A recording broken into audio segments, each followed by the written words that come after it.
What's going on, guys? Briar Rabbit here. Every once in a while, I like to do an Ask Briar video. Basically, I'll pull questions off of Twitter or from the YouTube comments of the last Ask Briar video and answer them in a video form. So that's what we're going to do today. I do apologize. It's been a while since I did it last time. I don't plan on doing these all that frequently. It's not going to be like a once a week or once every 2 week thing. But I do want to do them more frequently than I've been doing. So with that being said, put questions down in the comments. If you see me asking for questions on Twitter, just throw it in there. And let's move on with our first question.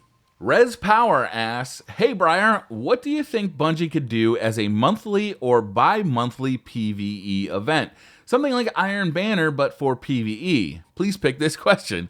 All right, so I do think that this is needed. I think that there are a lot of PvE-focused Destiny players who are really starving for content. And stuff like Sparrow Racing and Crimson Days doesn't really scratch their itch. So in reality, it's been like over 4 months since they've gotten brand new content. And I think that Bungie should address this. I think the live team should be addressing this as well. Now, I don't really think they're going to give us new missions, new strikes throughout the year without having kind of big-ish DLC come out. So my expectation is that we'd get a Queen's Wrath style event like we got early on in year 1. Now, I didn't really like that event that much. Basically, what it came down to was a bunch of bounties that you ran out and did pre-existing missions or went on patrol to complete. So they weren't really new content, they were just bounties. And you could get some unique gear from those bounties. What I'd like to see is brand new content. And I think that if they just release these in smallish chunks, it wouldn't be too hard to overcome for Bungie. Maybe if they release like, a set of 3 missions once every month or once every 2 months with its own small, unique storyline, I think that would be really cool. It would keep PvE players engaged, and it would constantly be adding to the scope of Destiny. It would be adding to the selectable daily missions and all of that stuff. And every once in a while, if they gave us a new strike, that'd be awesome too. Now, I think this is hard because we know that the Bungie development cycle is pretty difficult, and building 3 brand new missions or strikes every couple of months may be very, very difficult for Bungie, but I think they need to focus on PvE players more, so I'd really like to see their workflow sort of include this kind of an event. I think it'd be really fun, and PvE players would be all over it. Kevin Jones asks, Briar, I am curious as to how much of the leaked timeline will be in year 2. It had a Vex and then a Cabal DLC before Destiny 2. We definitely will not be getting to, and with the information of things being given to the Destiny 2 team, I wonder if they haven't just abandoned everything for smaller events and faux DLC. What do you think? I would agree with you here.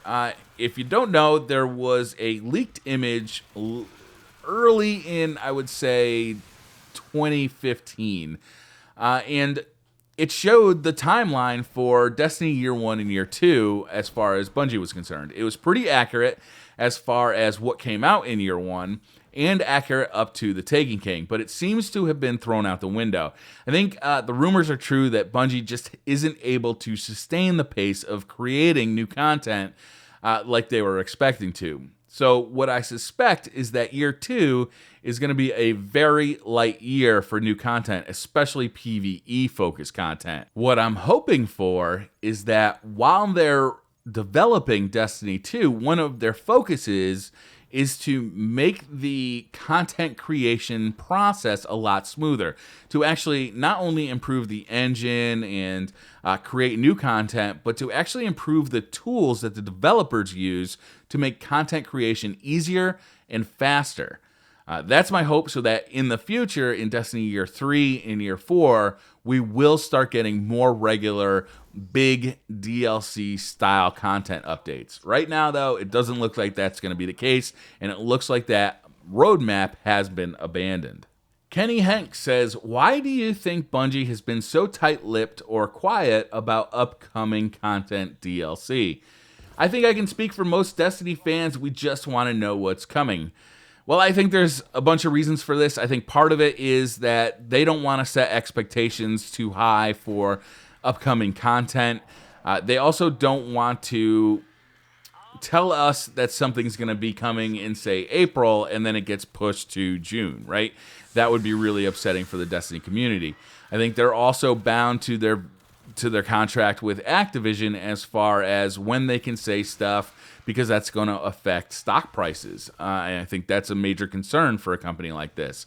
But really what I think it is they are trying to hold back on announcements so that they can control the press that they're going to get. And they also want to know specifically what's going to be in it. If they start talking now and say there's going to be a raid coming in the next DLC in April, and then there's no raid in the next DLC in April, they're going to have a real issue on their hands. So I think that's why we don't see the communication that we would like out of Bungie. I don't think Bungie has really mastered the process of developing content for this game yet, and that holds them back as far as communication goes. Kyle Stone asks, favorite year 1 weapon, favorite year 2 weapon, go. All right, so I got a tie for my year 1 weapon. I know that's cheating, but it's a tie between the Icebreaker, which I absolutely loved. It was useful for all content, right? It was overpowered for everything, and I really, really enjoyed it. I loved the unlimited ammo it gave you. I loved not having to worry about picking up special ammo. I used it in PvE. I used it in PvP. I absolutely love that gun. I also really love an unpopular gun, the Dreg's Promise. That gun was completely unique in Destiny. I love the 3-burst fire of it. I love the way it reloaded. I love the way it looked. It wasn't nearly as useful as most other exotics.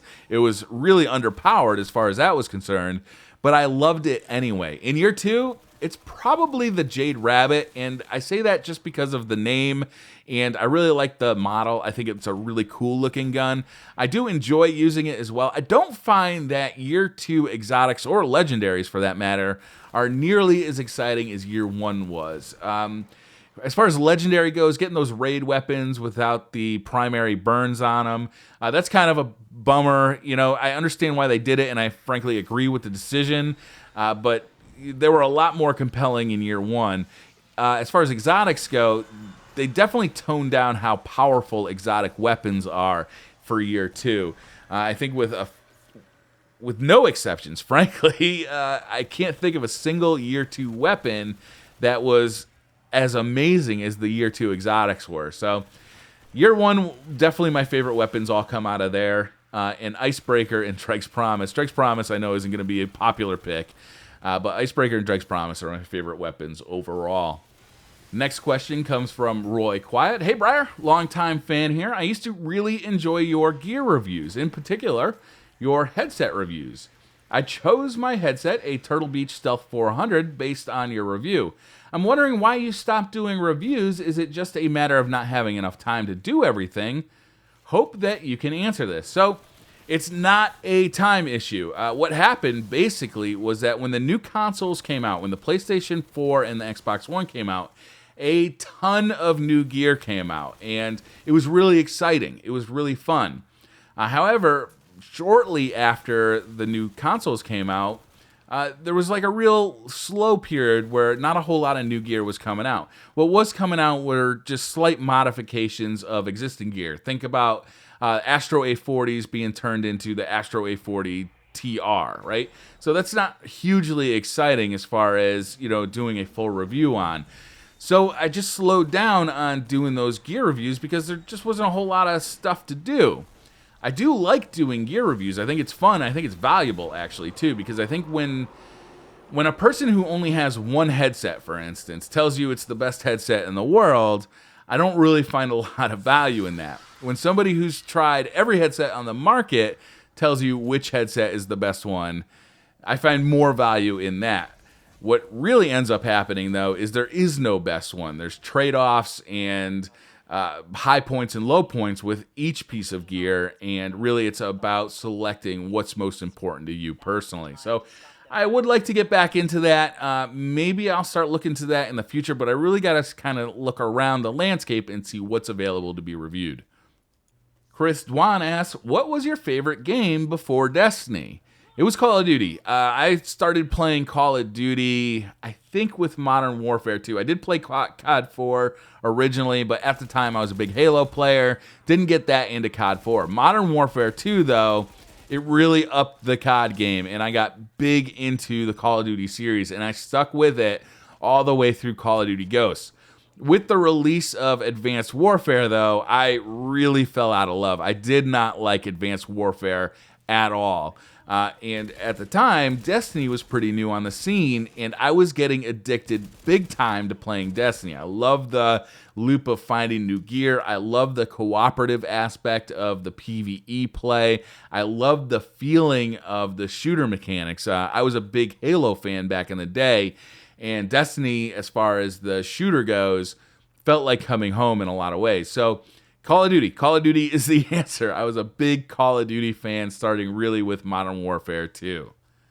Matt Gaspar asks, do you think fusion rifles are competitive even with good perks, or do shotguns outclass them in all scenarios? So you can use fusion rifles, and I do use fusion rifles in pub play. You can even use them in Trials of Osiris or Iron Banner or whatever you're doing.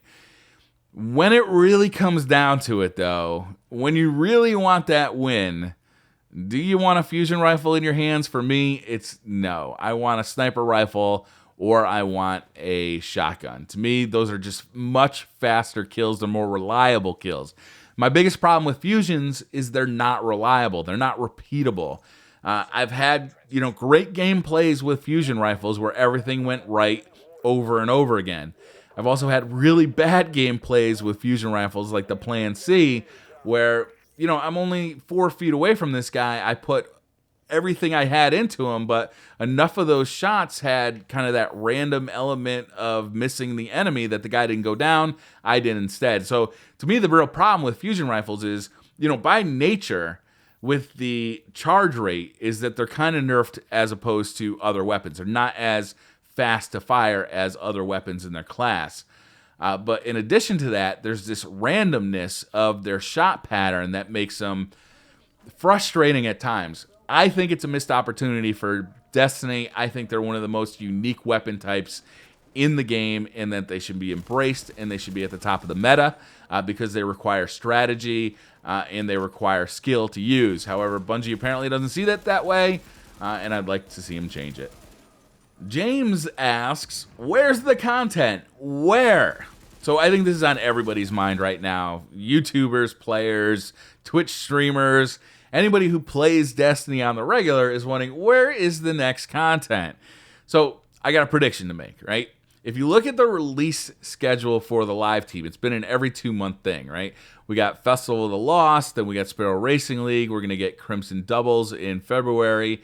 My prediction is that we're going to get that biggish DLC, that biggish thing that they're talking about, or they have talked about in the past. I think it's going to come in April. I think it's going to be 2 months after the Crimson Doubles event, and I think that they'll start talking about it in March. Maybe it will be May, but my prediction is April. So we'll see how accurate I am with that. I think that's their plan. That's their goal. Maybe it'll get pushed back to May. But I suspect it's coming in April. They Call Me Gerben asks, will you do Shard It or Keep It for the Division? Deconstruct it or keep it? Laughed out loud. All right, so Shard It or Keep It is one of my favorite series to make. It's one that I hold dearly. And the Division is coming out, right? It's right around the corner. And I had a great time in the beta. Will I be doing content, specifically Shard It or Keep It, for this game? I'm not sure. It really depends on the staying power of the Division. What's the end game content going to look like? Is it worth, putting a lot of time into strategizing, what gear you have, what your loadout is? Is it worth doing that? Or are you just going to bomb through the game, maybe have some fun in the Dark Zone with your friends, and then kind of be done with it? That's the question that's on my mind as far as, a series like Shard It or Keep It. There definitely will be some Division content on this channel because, I really like the game. I had a great time with it during the beta, and I'm really looking forward to it coming out. But I don't know what shape that content will come in yet. Monotone Jones asks, have you ever listened to any music other than oldies, perhaps something from this lifetime? So I think Monotone Jones has stopped by my stream a time or two because I play a lot of classic rock in my stream. The reason I do that is because it's often upbeat. A lot of people like it. And my mood is easily altered by the music I'm listening to. If I'm listening to slow, depressing music, I'll get slow and lethargic. If I'm listening to upbeat music, I'll feel more hyper. So when I stream, I like to be pretty upbeat, so I play upbeat music. Classic rock does that for me. When I'm listening to music for my own personal enjoyment, I listen to all sorts of music. Jazz, blues, classical, rock and roll, rap. I mean, it's really eclectic. It's really across the board. Probably my favorite artist right now, I would say G-Love and the Special Sauce. All right, last question. Goth's Scalp, burritos or pancakes?